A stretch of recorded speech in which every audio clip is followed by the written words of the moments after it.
और पटना के बांकीपुर विधानसभा उपचुनाव के लिए मतगणना सुबह 8 बजे से शुरू हो गई है। एन कॉलेज स्थित मतगणना केंद्र पर कड़ी सुरक्षा व्यवस्था के बीच डाक मतपत्रों की गिनती शुरू हुई। उसके बाद ईवीएम के वोटों की गिनती शुरू हो गई है। मतगणना को लेकर सभी राजनीतिक दलों की नजरें नतीजों पर टिकी हैं। पटना के एन कॉलेज में सुबह 8 बजे से ही बांकीपुर विधानसभा उपचुनाव की मतगणना शुरू हुई और जिसके बाद ईवीएम में दर्ज मतों की गिनती हो रही है।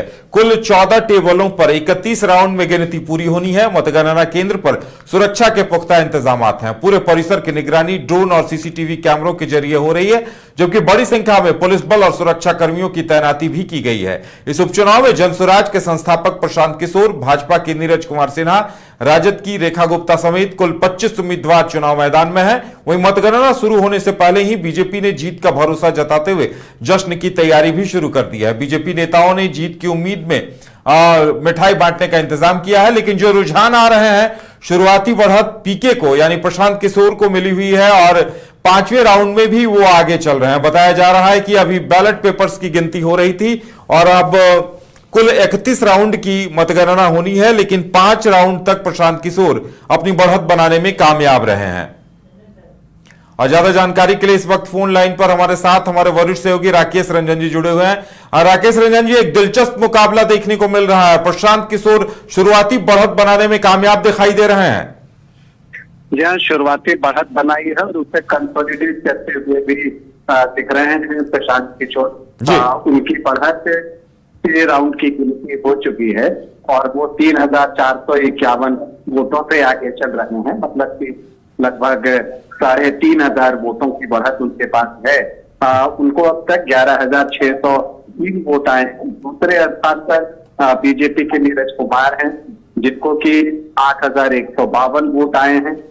लेकिन अगर आप देखें आरजेडी की रेखा कुमारी, उनके हिस्से में 2154 वोट ही आए हैं। बाकी उम्मीदवार जो है उनको 500 वोट भी नहीं मिले हैं।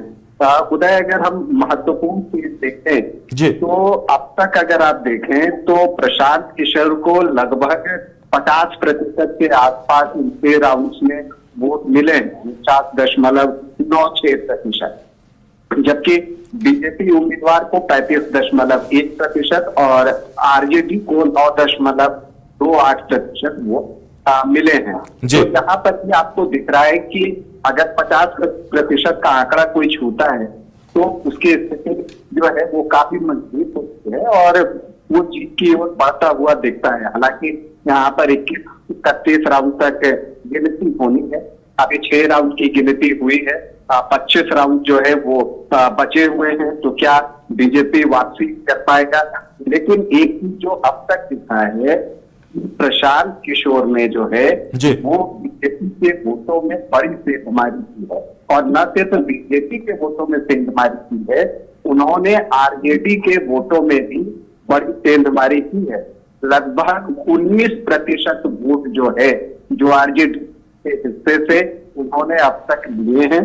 5% पिछली बार जनसुराज के प्रत्याशी को यहाँ मिला था, तो वो 24 होता है और लगभग 25 से 26% बीजेपी के वोट जो है वो जनसुराज की तरफ गए हैं। तो यहाँ पर ये दिखता है कि प्रशांत किशोर ने जो सामान्य जाति के वोटर थे वहां सेंधमारी करने में कामयाबी हासिल की है। खास करके अगर आप देखें तो ब्राह्मण वोटर्स और भूमिहार वोटर्स में बड़े पैमाने पर सेंधमारी करने में प्रशांत किशोर जो है वो सफल हुए हैं। दूसरी तरफ अगर आप देखें तो अल्पसंख्यक वोटों में भी प्रशांत किशोर ने अच्छी खासी सेंधमारी की है। जो पिछली बार अल्पसंख्यक वोटर्स आरजेडी की तरफ गए थे, वो खिसक कर जो है प्रशांत किशोर की तरफ जाते हुए दिख रहे हैं। जहां तक कि कुछ यादव वोटों में भी सेंधमारी करने में प्रशांत किशोर सफल दिख रहे हैं। जो अभी तक जो आंकड़े आए हैं उस आधार पर हम इसको बता सकते हैं। लेकिन अभी जो 25 राउंड की गिनती बाकी है, अब उसमें बीजेपी क्या वापसी कर पाएगी? चूंकि ये नितिन नवीन की सीट है और नितिन नवीन की सीट पर इसकी जीत ये सबसे महत्वपूर्ण सवाल है, क्योंकि नितिन नवीन राष्ट्रीय अध्यक्ष बने हैं और अगर बीजेपी अपने राष्ट्रीय अध्यक्ष की सीट हारती है तो निश्चित तौर पर जो है बीजेपी पर कई सवाल खड़े होंगे। सम्राट चौधरी मुख्यमंत्री बनने के बाद पहला चुनाव पेश कर रहे हैं। यहाँ हार मिलती है तो सम्राट चौधरी के ऊपर भी सवाल उठेंगे। और देखिए, नीतीश कुमार इस चुनाव से लगभग गायब रहे। उनका एक वीडियो संदेश आया था जिसको लेकर भी विवाद हुआ। तो वो भी चीजें दिख रही हैं बिना नीतीश कुमार के बांकीपुर में एनडीए कैसा कर रहा है। तो बहुत सारी चीजें हैं। एक ये भी है कि ये बाई इलेक्शन है और जो लोग हैं, जो बीजेपी के भी वोटर्स हैं या आरजेडी के वोटर्स हैं, उनको लगता है कि एक सीट से सरकार की सेहत पर तो असर नहीं पड़ेगा। तो उन्होंने जो है प्रशांत किशोर को एक उम्मीदवार के तौर पर बेहतर माना है नीरज कुमार और रेखा कुमारी के खिलाफ। तो इस वजह से भी उनको वोट दिया होगा।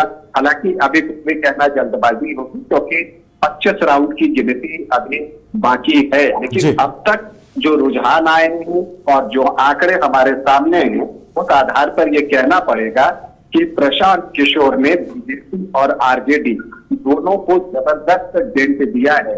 और क्या ये आगे आने वाले समय में दोनों दलों के लिए एक बड़ी चुनौती होगी, ये देखना होगा।